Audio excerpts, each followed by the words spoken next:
नमस्कार, युग अभियान टाइम्स में आपका स्वागत है और मैं हूं आर्यमन। हमारे साथ अभी बिहार के आईजी पद पे जो कार्यनिर्वहित हैं विकास वैभव सर वो मौजूद हैं, जो हमेशा बिहार के सुर्खियों में छाए रहते हैं। आज हमारे साथ मौजूद हैं और बिहार से शांति का प्रतीक लेके गुजरात की धरती पे सरदार वल्लभ भाई पटेल की धरती पे पहुँचे हुए हैं और एक मुहिम इनके नेतृत्व में चलाया जा रहा है, लेट्स इंस्पायर बिहार, जिसका एक नया अध्याय शुरू किया गया है, गुजरात अध्याय। उस पर हम थोड़ा बात करेंगे। इससे पहले आइए थोड़ा बात करते हैं। सर, स्वागत है आपका। जी नमस्कार सर, एक सबसे अहम सवाल कि बिहार की धरती से आप गुजरात पे पधारे हैं, क्या एक संदेश लेके यहाँ पहुँचे हुए हैं? जो एक नया गुजरात अध्याय शुरू किया है आपने लेट्स इंस्पायर बिहार को लेके, उसका क्या मुहिम, यहाँ के युवाओं के लिए क्या संदेश है आपका? देखिए, वैसे तो बिहार और गुजरात के सांस्कृतिक संबंध बहुत पुराने हैं, और जिस उद्देश्य से मैं अभी आया हूँ, लेट्स इंस्पायर बिहार एक अभियान है जिसमें बिहार को हम लोग जगाने का प्रयास कर रहे हैं। बिहार उस अखंड भारत को स्थापित करने वाला क्षेत्र था जिसकी सीमाएं आज के भारत से बहुत अधिक विस्तृत थीं, जिसकी क्षमता बहुत अधिक विस्तृत थी, जिसकी सीमाएं अफगानिस्तान के पार तक थी, हिमालय के उत्तर तक थीं, पूर्वोत्तर के पार तक तो थी, दक्षिण में सागर तक भी थी। कारण क्या था? जब देखते हैं तो हम पाते हैं कि बिहार की सोच बड़ी थी। वेदांत के रचयिता हम लोग थे, जिसमें भेदभाव की दृष्टि नहीं थी। सभी में एक रूप देखने के कारण ही जातियां पूरे भारतवर्ष में थीं, अनेक पूरे विश्व में अनेक प्रकार के भेदभाव रहे, लेकिन बिहार की सोच अपने समय से अग्रणी थी। जातियों के बियॉन्ड हम लोग सोच रहे थे, तभी शासकों के चयन में भी नहीं हुआ, अनेक प्रकार के अवरोध नहीं थे, समाज आगे बढ़ रहा था। आज बिहार यदि पिछड़ा है तो उसका कारण है कि हम लोग संघर्षों में उलझे हैं, जाति के नाम पर, संप्रदाय के नाम पर, अलग अलग वादों के नाम पर।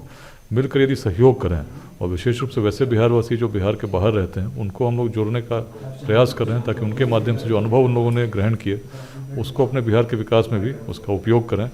मिलकर हम सब संघर्ष छोड़कर जब सहयोग करेंगे, उस बिहार का निर्माण करेंगे जो पुनः जब अग्रणी भूमिका निभाएगा तो भारतवर्ष के उज्ज्वलतम भविष्य को कोई रोक नहीं पाएगा।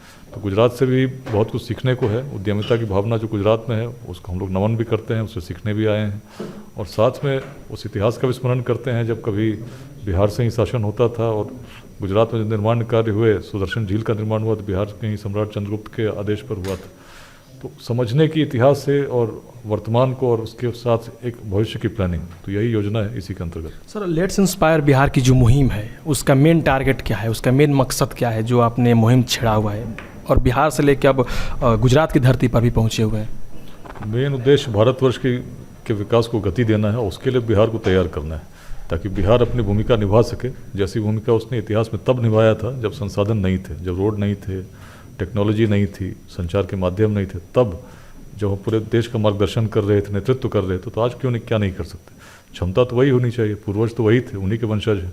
लेकिन यदि हम दृष्टि भ्रम में इधर उधर भटक जाते हैं, सामने नहीं जा पाते हैं, तो आवश्यकता ऐसे अभियान की जो हमें पुनः संगठित करे और उस राष्ट्र निर्माण की दिशा में अग्रसर करे। जी सर, एक और मेरे दर्शकों का सवाल हमेशा रहता है कि आपकी कोई ऐसी विकट परिस्थिति कार्यकाल के दौरान जब आपको ऐसा लगा हो कि अब तो मतलब हर तरफ से रास्ता बंद आ रहा है, उस समय आप कैसे फेस की और कैसे अपने आप को उस परिस्थिति से आगे बढ़ाएं?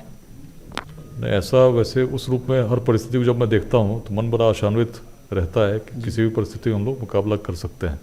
लेकिन एक समय ऐसा जरूर आया था जब रोहतास में पहाड़ी पर चुनाव कराने थे, और चुनाव से तुरंत पहले एक बीएसएफ की कंपनी पर अटैक हुआ था, और तब कितनी कठिनाई थी उसको मैंने साक्षात अनुभव किया था। और केवल 3 बिल्डिंग्स पर, 3 बूथों पर चुनाव कराने के लिए 1600 जवान लगाने पड़े थे। लेकिन संकल्प सुदृढ़ था कि चुनाव वहीं कराना है।